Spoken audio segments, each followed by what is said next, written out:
Moje ime je Matija Zorić, po struci sam profesor latinskog jezika i rimske književnosti i grčkog jezika i književnosti.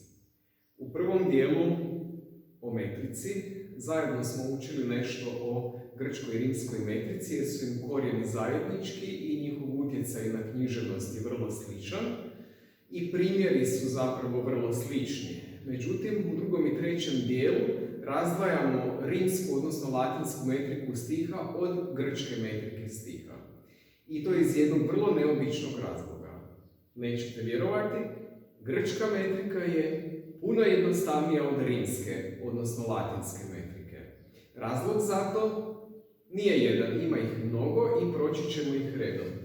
U ovome videu naučit ćemo kako odrediti duljine i kraćine slogova, odnosno vokala u tim slogovima i kako sukladno tome napraviti sve one potrebne korake za izradu metričke sheme.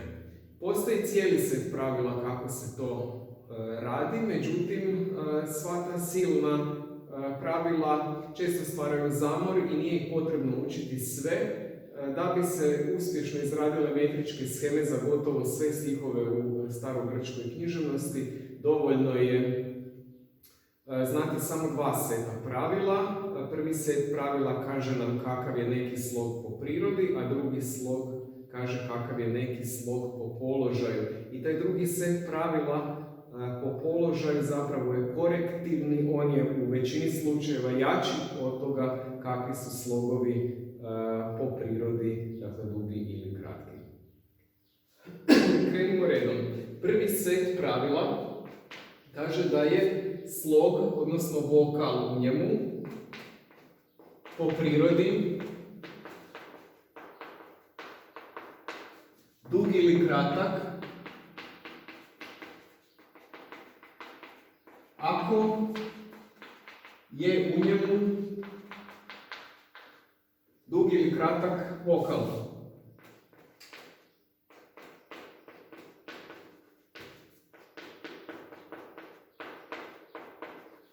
Vokal je naravno samoglasan. Evo dat ćemo primjere kako se to može vidjeti. Dakle, prvo i osnovno pomagalo koje tu možemo koristiti je riječnik. Dakle, zavirimo li u riječnik ili znamo kako se neka riječ piše, lako ćemo odrediti duljinu ili kraćinu većine njezinih vokala. Dakle, po riječniku možemo izvršiti uvid. I vidjet ćemo tamo nekakav primjer, recimo imenicu tehne, u kojoj je prvi vokal epsilon, što je kratko e, drugi vokal je eta, što je grafička oznaka, odnosno slovo za dugo e. I sukladno tome mi znamo duljinu i prvoga sloga teh, koji je kratak, i drugoga sloga ne, koji je dug. Sljedeći način kako možemo znati duljinu vokala, odnosno slogova po prirodi, je po gramatici, ukoliko smo barem malo nekada učili grčku gramatiku.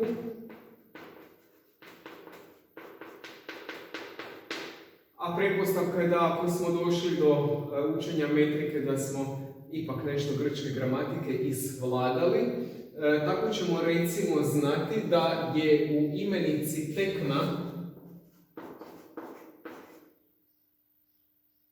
ovaj zadnji a kratak, jer imenica teknon, to dijete, ima množinu tekna, kao i sve imenice srednjega roda, dakle nastavak za nominativ, akuzativ i vokativ množine kod svih imenica srednjeg roda, bez obzira na to kojoj deklinaciji pripadaju, je kratko a u grčkom jeziku, u latinskom jeziku, u hrvatskom jeziku i u mnogim drugim indoeuropskim jezicima, dakle tu govorimo o nekoj naslijeđenoj univerzali, a u hrvatskom recimo najbolji primjer je zato imenica selo, dakle u nominativu, akuzativu i vokativu množine ima oblik sela i ovo a na kraju, dakle naslijeđeno indoeuropsko a za srednji rod je kratko.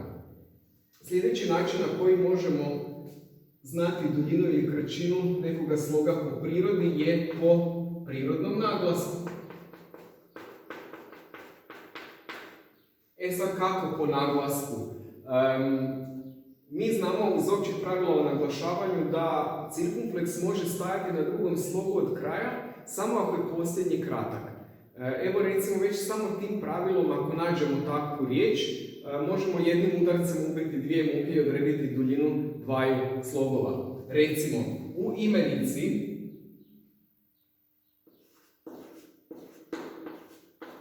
sfera, što je grčka riječ za kuglu, sfera, imamo naglasak cirkumfleks na drugom slogu od kraja, dakle ova riječ je properis spomena. Cirkumfleks nikada ne bi mogao stajati ovdje da posljednji slog nije kratak. Prema tome, alfa je svakako morala biti kratka, a osim što znamo, dakle, njezinu duljinu znamo sigurno da je i ovaj dvoglas koji nosi cirkumfleks sigurno po prirodi dug. Grčki ima još jedan način, jako važan, dobar i možda najkorisniji od svega, a to je grafija. Dakle, grafija je izvanredan način, pisanje je izvanredan način da se odrede duljine i kraćine slogova, jer su Grci imali potrebu te duljine i kraćine zapisati kao različita slova. Dakle, po grafiji ili po pisanju možemo odrediti duljinu slogova. Tako ćemo recimo primijetiti da u grčkom ima kratko e koje se bilježi kao epsilon, a da se dugo e bilježi kao eta. Pa ćemo znati isto tako da se kratko o bilježi kao omikron, a dugo o kao omega. Osim toga, u grafiji vidimo i cijeli niz dvoglasa i moramo imati na umu da su svi dvoglasi a priori dugi, dakle ai, ei, oi, au, eu, u. Oni su svi dugi, dakle promatramo ih uvijek kao jedan super dugi vokal. Njihove komponente jesu kratke, međutim oni funkcioniraju kao cijelina, dvoglas funkcionira kao cijelina, kao jedan super dugi vokal. Dakle, i omega je duga, i eta je duga, epsilon je kratak, omikron je kratak, dakle to znamo. Također, dugi su i vokali, možemo to zapisati. Dugi su i vokali s cirkumfleksom, što isto vidimo iz grafije, ili vokali s iotom subscriptum.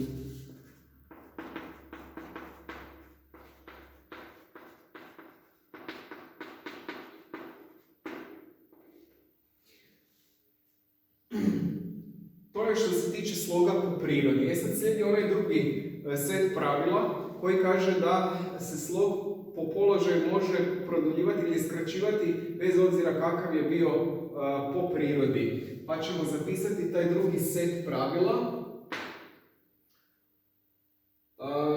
Dakle, možemo odmah pravilo A, dakle, vokal, odnosno slog se krati ako iza vokala dolazi vokal. Sad, ovo pravilo u grčkom nije toliko esencijalno važno, vidjet ćemo zašto. Njegova latinska varijanta je vocalis ante vocalem brevis, odnosno vokal pred vokalom je kratak, što se schematski bilježi kao 2V, od kojih je prvo kratko. Zašto sad ovo pravilo nije toliko važno u grčkom jeziku? Zato što će prvo svi ovi dvoglasi koje smo ovdje nabrojali biti vrlo otporni u stihovima na bilo kakvo kraćenje. Dakle, ovome pravilu se jako dobro odupiru svi dvoglasi u velikoj većini situacija, jako mu se dobro odupiru i svi oni vokali koji nose cirkumfleks kao naglasak i svi oni vokali koji imaju jotu subskriptum, tako da možemo reći da ovo pravilo u grčkom za veliku većinu vokala ne vrijedi. A u slučajevima gdje dolazi do zijeva vokala, tako da jedna riječ završava vokalom, a druga riječ počinje vokalom, recimo algea et heken. Zbog zijeva vokala grčki su pisci već izbacili jedno a, pa je ostalo alge et heken. Dakle, već su sami pisci riješili za nas zijev vokala, a u alge je i onako kratko, tako da mu ta pozicija pred vokalom ne znači ništa, ostaje takav kakav jest. Ovo pravilo je međutim ekstremno važno u rimskoj metrici, što možete vidjeti u rimskoj metrici 2. Pravilo B je nešto kompleksnije i ono itekako vrijedi u grčkom jeziku. Dakle, slog se dulji ako iza njega dolazi skupina konsonanata. Skupina konsonanata znači najmanje dva konsonanta. To se schematski može prikazati na nekoliko načina. Dakle, jedna situacija je da su i vokal i barem dva konsonanta unutar jedne riječi ili na kraju jedne riječi. U tom slučaju vokal, dakle, ispred takve skupine mora biti obavezno dug i to je recimo u riječi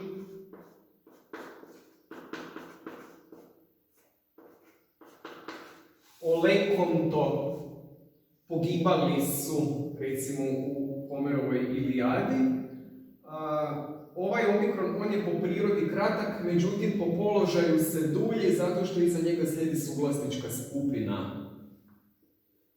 Dakle, vidimo da je pravilo iz drugoga seta po položaju jače nego većina pravila po prirodi. Ovo pravilo može vrijediti i ako riječ završava na jedan konsonant, a sljedeća riječ počinje na konsonant.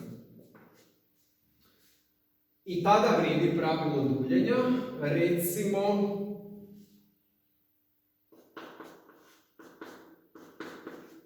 polas D, odnosno polas D.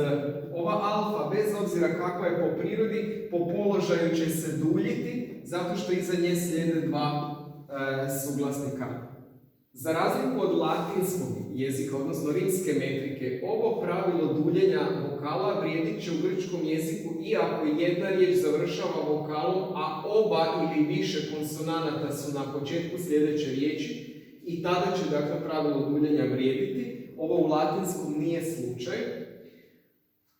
Pa ćemo imati situaciju, recimo, ana, straton. Ana, straton. Ovaj a iz ana je završni vokal, završni glas zapravo ove prve riječi. Međutim, na početku sljedeće imamo čak tri suglasnika, to su s, t i r. Oni čine jaku poziciju koja definitivno dulji ovu alfu. Moramo još naglasiti da suglasnička skupina koja se sastoji od muta cum liquida, dakle jednog muta glasa i jednog likvida glasa, odnosno r i l, ne mora nužno, ali može duljiti vokal ispred sebe. Dakle, to su recimo najčešće kombinacije kr, gr, gl. Dakle, one mogu i ne moraju ispred sebe duljiti vokale. Ostao je još pojam hijata, odnosno zijeva vokala. Ukoliko jedna riječ završava vokalom, a druga počinje vokalom, nastaje zjevanje vokala. Mi znamo da grčki i latinski jezik ne podnose zjevanje vokala tipa a, e, a. I tada je potrebno završni vokal iz prve riječi odrezati i izbaciti iz čitanja iz sheme. Međutim, na našu sreću, u grčkoj književnosti to su sve učinili pisci za nas i to je stvar koju mi ne moramo učiniti, ne moramo se zamarati elizijama, odnosno izbacivanjem zjevajućih vokala, dok recimo u latinskom jeziku su svi pisci ostavili svaki zjev koji se pojavio u stihu i moramo ga tamo izbacivati sami. Evo toliko u drugom dijelu. U trećem dijelu prelazimo na praktičnu primjenu ovih ovdje pravila, pa preporučam da ih dobro naučite napamet, jer ćemo tako brže ići kroz vježbu na stihovima Homerove Ilijade u trećem dijelu grčke metrike.